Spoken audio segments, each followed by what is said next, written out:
আসসালামু আলাইকুম গাইস, সকাল বাজে 8টা, কিন্তু রোদের যে হিট মনে হয় যে দুপুর 3টা বাজে। তো রৌদ্র বেশি হওয়ার কারণে ফোরম্যান আমাদেরকে বললো একটা কাজ করো। তো কাজটা কি? কাজটা হলো তোমরা 5 জনে এই স্ল্যাবটা কমপ্লিট করে চলে যাও, তোমাদেরকে 12টার চাইন দিব। যদিও এগুলো কষ্টের এবং রিস্কের কাজ, যেহেতু ফোরম্যান বলছে ওনার মন রক্ষা করতে হলে তো করতেই হবে, তাই না? ওই দিক দিয়ে আবার গতকালকে যে স্ল্যাবটা কমপ্লিট করে শেষ করা হয়েছে, এই স্ল্যাবটা আজকে কংক্রিট হইতেছে। কংক্রিট শেষ হতে হতে রাত হয়ে যাবে। এদিক দিয়ে আমাদের স্ল্যাবে হলো বিছানোর কাজ চলতেছে, কেউ হলো বিছাইতেছে, পিছন দিয়ে আবার কেউ পাপ্পান মারতেছে। যেহেতু আমরা কাজ সিয়াবে নিছি, যেইভাবে তাড়াতাড়ি হয় ওইভাবে তো আমাদের করতে হবে, তাই না? তো এদিক দিয়ে আমি কি যেন বলছিলাম হয়তো বা গাইস, এত রিক্সের কাজ আমরা কেন সিয়াবে নিলাম? আসলে যত রিক্সের কাজই হোক না কেন, এগুলো আমাদের কাছে কিছুই মনে হয় না, যেহেতু দৈনন্দিন আমরা এইসব কাজই করে যাই। তো গাইস, এদিক দিয়ে কিন্তু প্রায় 20 স্ল্যাবের কাজ শেষ, আর অল্প একটু স্ল্যাব বাকি আছে। এই স্ল্যাবটা শেষ হইলেই আমাদের কাজ শেষ। হলো বিছানো কমপ্লিট, এখন আমাদের পাপ্পান মারতে হবে। পাপ্পান মারলেই এদিক দিয়ে আমাদের কাজ শেষ হয়ে যাবে। তো দেখেন, কেউ কিন্তু বৈশারও নেই, সবাই কাজ করতেছে। তো আপনি কি ভাবতেছেন আমরা কাজ সিয়াবে নিচে দেখে আমরা তাড়াতাড়ি কাজ করতেছি?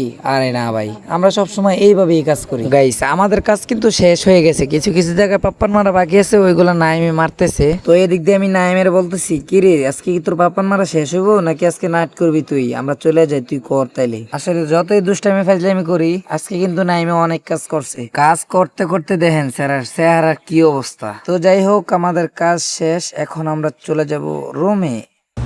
ও বড় ভাই, কি খবর? কাম করে অবস্থা খারাপ?